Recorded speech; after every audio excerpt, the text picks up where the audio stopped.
Drowsy relief of your sinus pressure and pain. Try Aleve Sinus and Headache.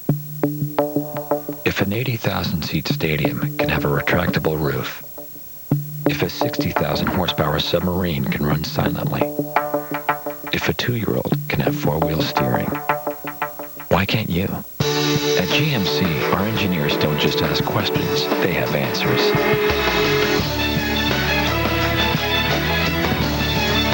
GMC professional grade engineering. It's not more than you need, just more than you're used to. I'd love to buy you dinner. Nice try. I know about the free rebate. Okay. The Swanson Dinner Rebate lets you try delicious fried chicken, mashed potatoes, and sweet corn for free. So 8-ish? No-ish. Hi, how you doing?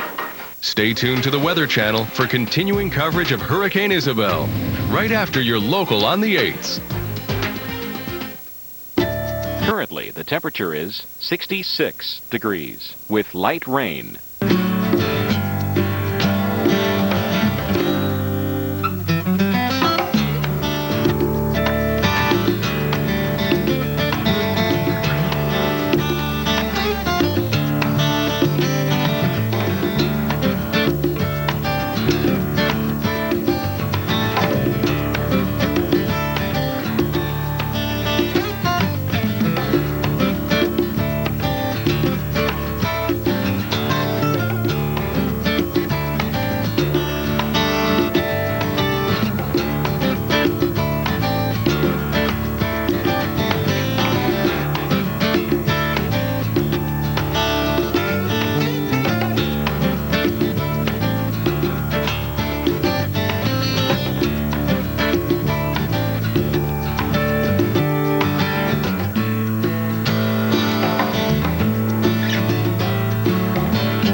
Forecast.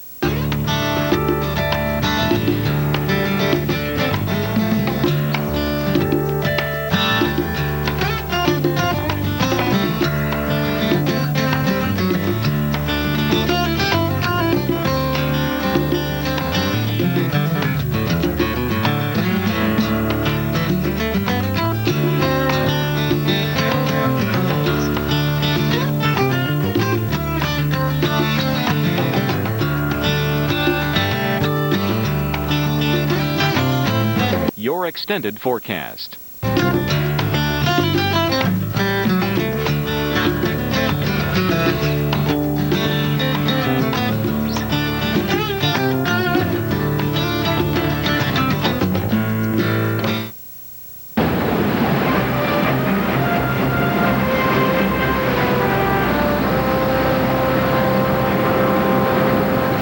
Hurricane Isabel is on shore now, and hundreds of thousands are without electricity after a week of anticipation. We are at the height of the storm.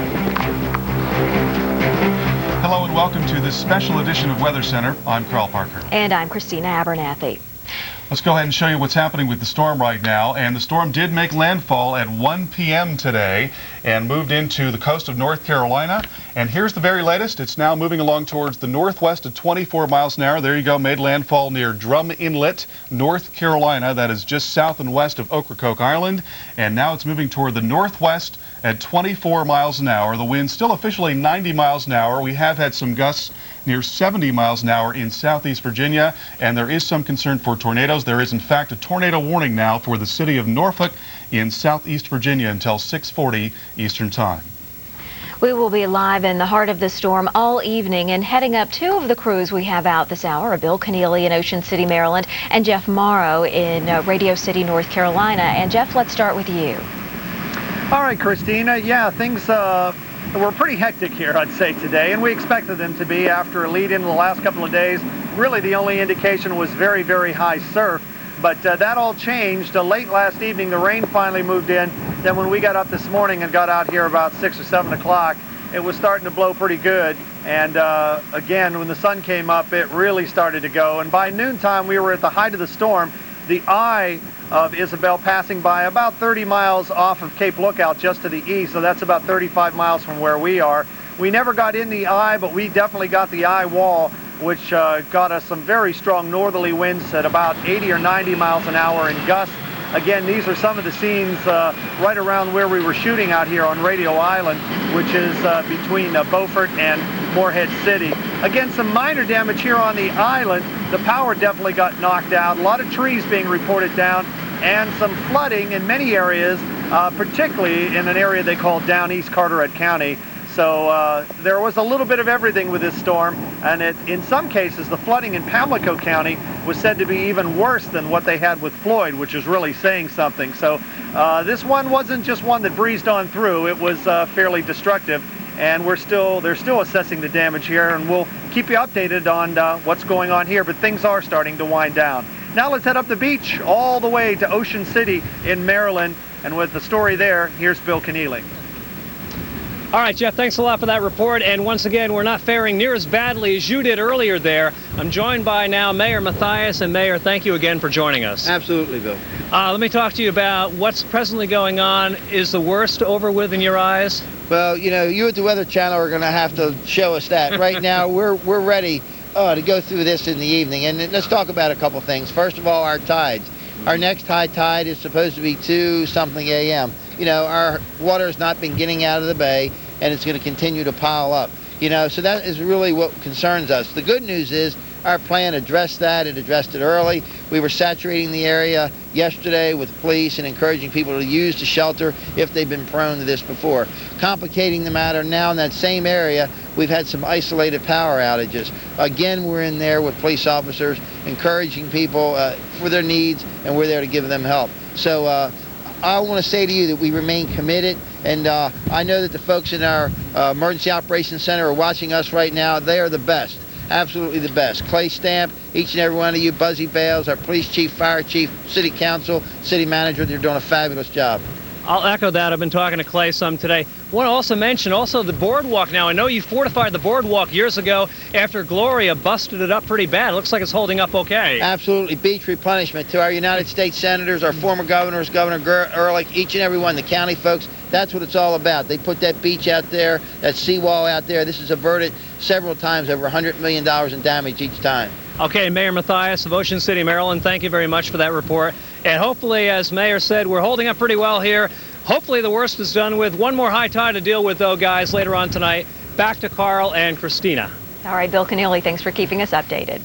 All right, once again, let's talk about what's happening with our storm, and it's working along towards the northwest at 24 miles an hour and picking up speed. That's very important because that means while there will be some very heavy rain, it won't be as bad as it would have been if it were a slow-moving storm. So good news there. 90 miles an hour, that's the official wind speed, but it is probably considerably less than that in most spots. Now gusting to 55 here south of Nags Head, and then as we go up the coast, notice the winds gusting to 49 miles an hour along the bay in southeastern parts of Maryland, and now gusting to 47 miles an hour in southern Delaware. And we have wind farther northward because of the gradient, the pressure difference between the hurricane and high pressure off to the north. And you will see more wind tomorrow in a lot of the northeast. Here's the wind forecast through tonight. Notice that we will still see 75-mile-an-hour wind, possibly here in southeastern Virginia and eastern North Carolina. Then a larger area of 60-mile-an-hour wind, including eastern Virginia and areas around the bay in Maryland and also into Delaware. And there is concern tonight for the possibility of tornadoes. There's a tornado watch in effect, and we have a tornado warning still in effect for another 5 minutes for the city of Norfolk in Virginia. Apparently a tornado was actually spotted. That cell moving toward the northwest at about 15 miles an hour. All right, you want to stay with us for continuing coverage of Hurricane Isabel. Coming up next, we'll go to Virginia Beach, Virginia, where Mike Seidel is standing by live.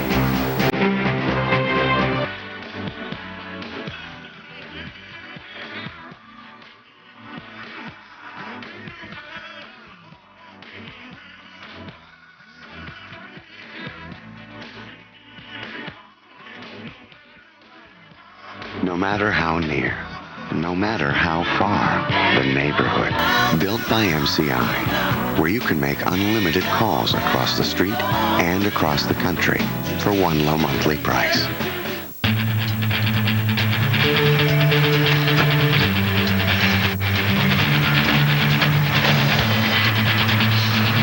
This is my bridge. This is my building. And this is my truck. Near the